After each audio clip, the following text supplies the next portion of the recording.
Kalau kita ngomongin soal sampah nih, data dari Sistem Informasi Pengelolaan Sampah Nasional dari Kementerian Lingkungan Hidup dan Kehutanan menunjukkan bahwa Indonesia menghasilkan 34,85 juta ton timbunan sampah pada tahun lalu 2022. Dari total tersebut ada 12,13 juta ton sampah per tahun yang tidak dikelola.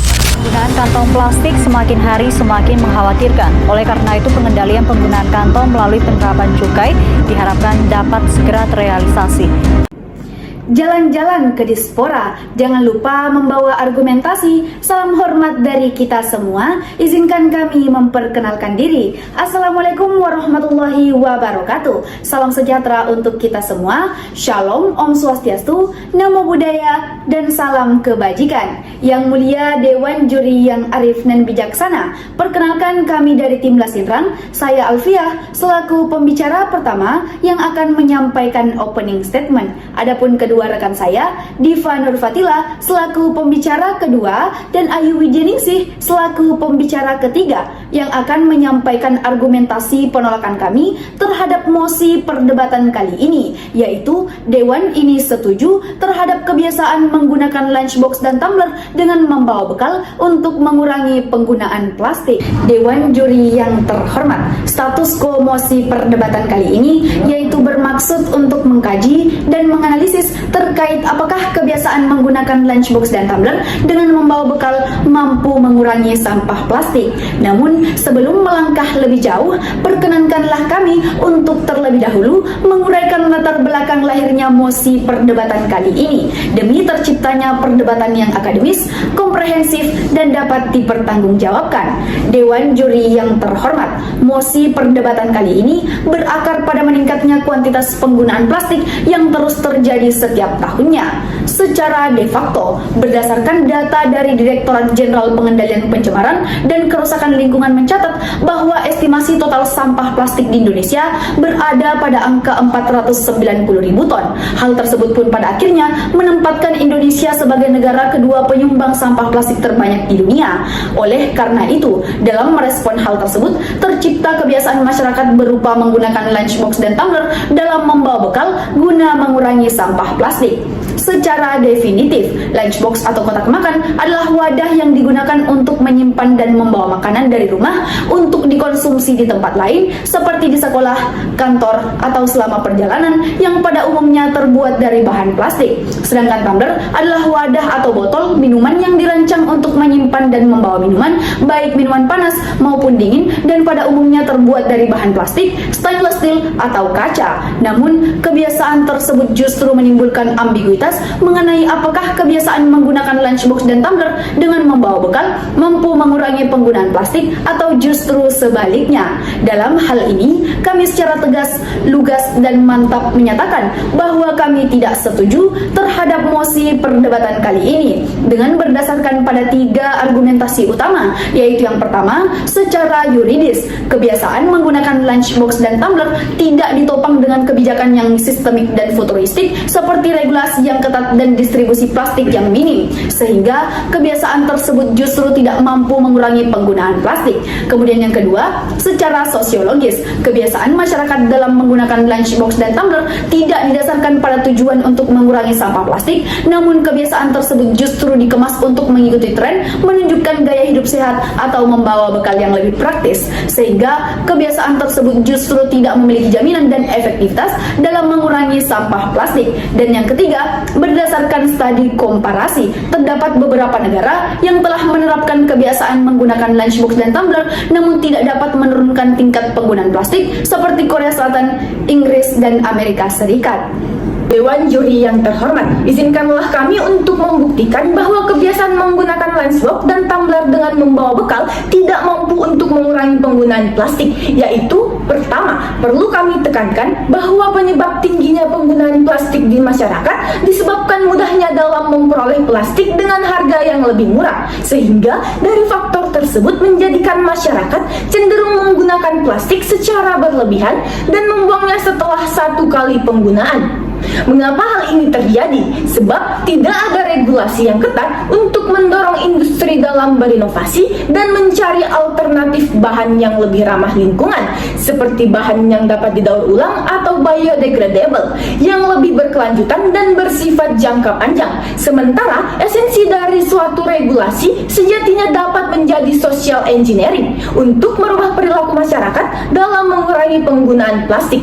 Hal ini pun selaras dari teori dari Roscoe yang menyatakan bahwa the law as a tool of social engineering, yang berarti hukum dapat dijadikan sebagai alat untuk merubah kebiasaan masyarakat.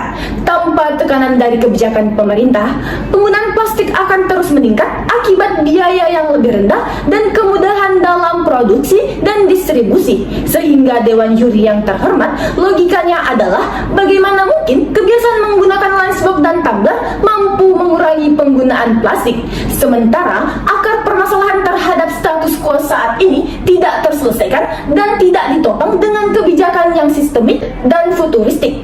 Kedua, jika ditelisik lebih jauh, kebiasaan menggunakan lunchbox dan tumbler dengan membawa bekal tidak mampu untuk mengurangi penggunaan plastik sebab terdapat sektor lain yang lemah dominan dan secara masif menyumbang sampah plastik. Berdasarkan data dari Kementerian Lingkungan Hidup dan Kehutanan per tahun 2023 mencatat bahwa sektor yang paling banyak menggunakan dan pada akhirnya menghasilkan sampah plastik berasal dari sektor rumah tangga sebesar 42,23%, sektor perdagangan sebanyak 19,9%, dan sektor industri kemasan sebesar 15,25%.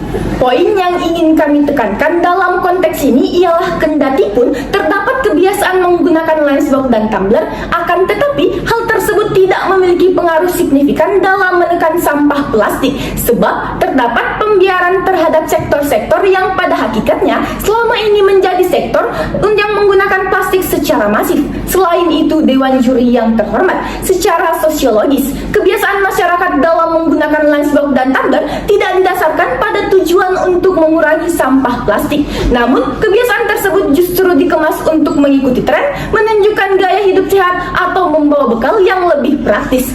Dewan Juri yang terhormat, mari kami antarkan pada pembuktian bahwa kebiasaan menggunakan lunchbox dan tumbler dengan membawa bekal tidak mampu untuk mengurangi penggunaan plastik melalui comparative approach secara internal dan eksternal. Pertama, secara internal, terdapat kebijakan yang pada hakikatnya lebih progresif yang telah diterapkan di Indonesia, yaitu larangan penggunaan kantong plastik sekali pakai di supermarket. Akan tetapi, kebijakan yang berlangsung sejak tahun 2020 tersebut justru tidak mampu menunjukkan tren penurunan penggunaan plastik sebagaimana data dari Lembaga Ilmu Pengetahuan Indonesia per tahun 2022. Pun jika kita menggunakan perspektif komparasi yang lebih luas, terdapat beberapa negara yang telah menerapkan kebiasaan menggunakan lunchbox dan tumbler namun tidak dapat menurunkan tingkat penggunaan plastik seperti Korea Selatan, Inggris, dan Amerika Serikat. Di Korea Selatan, popularitas tumbler dan lunchbox sangatlah meningkat. Namun pada tahun 2021, negara tersebut menghasilkan 15 juta ton sampah plastik dengan botol plastik menjadi salah satu penyumbang terbesarnya. Data dan fakta tersebut menunjukkan bahwa kebiasaan menggunakan lunchbox dan tumbler dengan membawa bekal tidak mampu untuk mengurangi penggunaan plastik.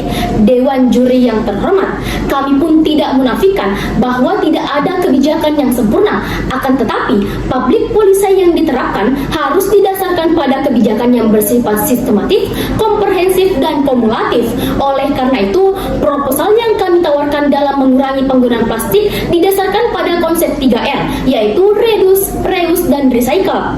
Yang pertama, reduce atau mengurangi, yaitu dengan melarang produk plastik sekali pakai seperti sedotan, kantong plastik, dan kemasan makanan yang diikuti dengan sanksi berupa denda. Selain itu, untuk penggunaan plastik yang lebih urgent, perlu dilakukan pembatasan yang melalui penerapan pajak sebesar 10% terhadap penggunaan plastik bagi industri, perusahaan, atau konsumen itu sendiri. Yang kedua, reuse atau menggunakan ulang. Pada tahap ini, seyogyanya penting untuk dimasifkan konsep triple helix antara pemerintah, pegiat lingkungan, dan masyarakat dalam memberikan edukasi dan sosialisasi tentang penggunaan plastik yang tepat dan dampak yang ditimbulkan. Yang ketiga, memasifkan budaya untuk mendaur ulang plastik atau recycle melalui tahap koleksi, sortir, pencucian, resizing, pemilihan plastik, dan penggabungan, sehingga yang tadinya berpotensi menjadi limbah limbah, namun konsep ini dapat mengubah plastik tersebut menjadi bahan yang dapat digunakan kembali sebagaimana konsep ini telah diterapkan oleh beberapa negara lainnya. Sekian dan terima kasih. Salam lingkungan.